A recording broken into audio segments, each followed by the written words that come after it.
Hello ladies and gentlemen, and welcome to sunny Southern California. We're broadcasting live from Cal State San Marcos, the 23rd Annual Silly Walk Olympics, where elite comic athletes from around the world congregate to settle that age-old question of who is the funniest gender.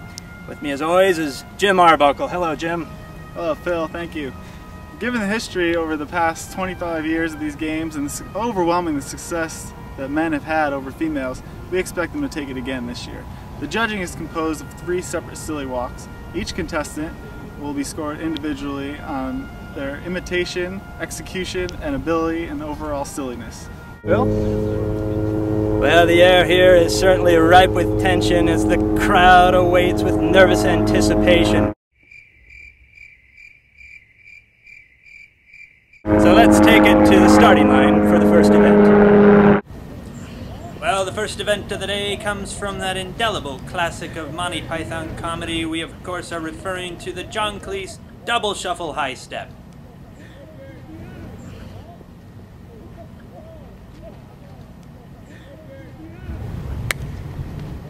And they're off. Looks to be an even race so far.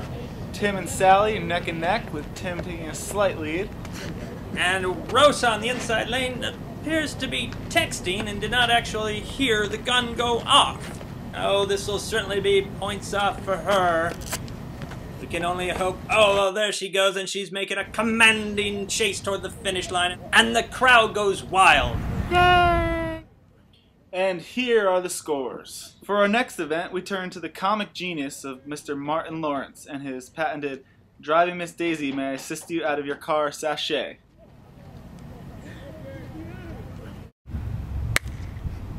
And they're off. It looks like Tim's off to a slow start. Oh, here he is gaining on Rosa, trying to get an edge. She's kicking Rosa. And it looks like Sally is not pleased with her performance and instead has opted for the 4G network guy shimmy. And here are the scores. For this year's third event, we decided to incorporate a classic Saturday Night Live bit into a walk format. This year's challenge will be Matt Foley's "How Do I Get Back on the Right Track" tromp.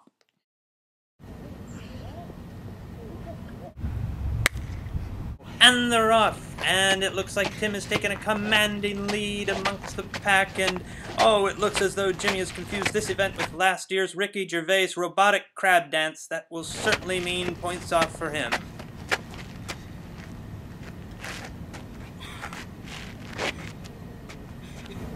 And here are our scores for the final event of the day, and our overall scores for this year's Silly Walk Olympics.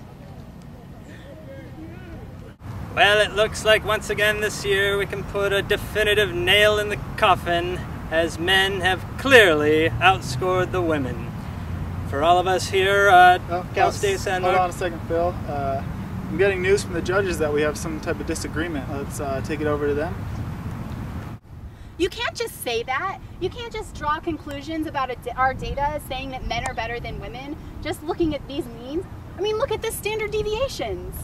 Well, what we need to ask ourselves is, what would Tukey do? We need to run a statistical analysis. But what test? Perhaps I could be of some help to you. Who are you?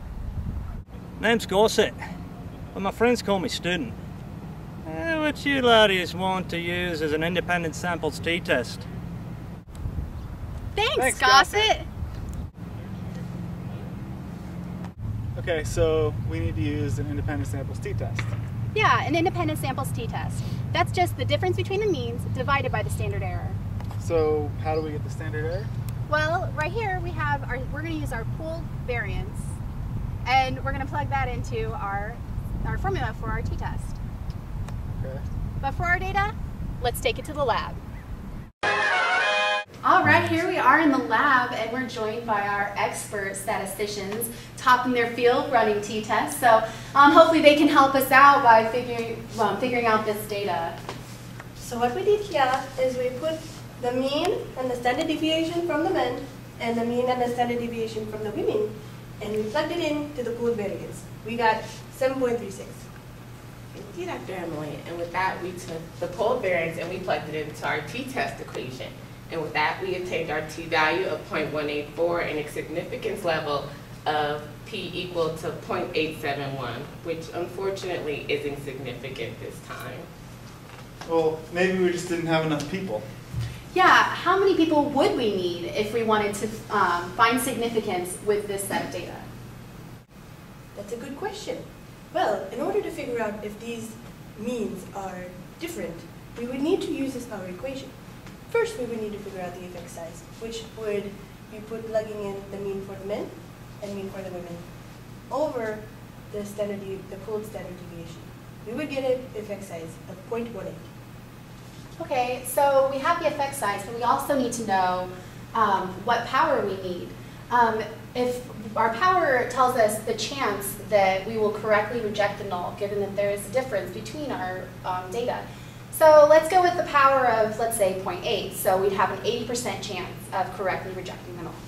And a 0.8 power happens to translate to a 2.8 delta. So we can plug in our effect size into the original equation and find out that we actually need an N of 484 people in each group and a total of 968 people. Oh, son of a...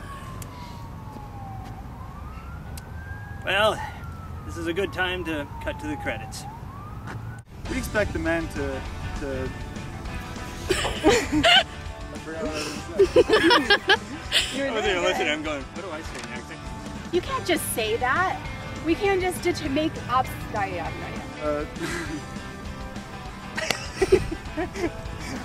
Fail. We run a statistical analysis.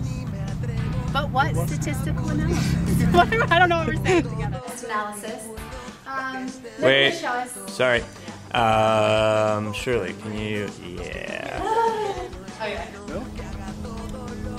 Well, the air is certainly ripe with tension here on the old pitch as we begin to get ready. Let me do that again.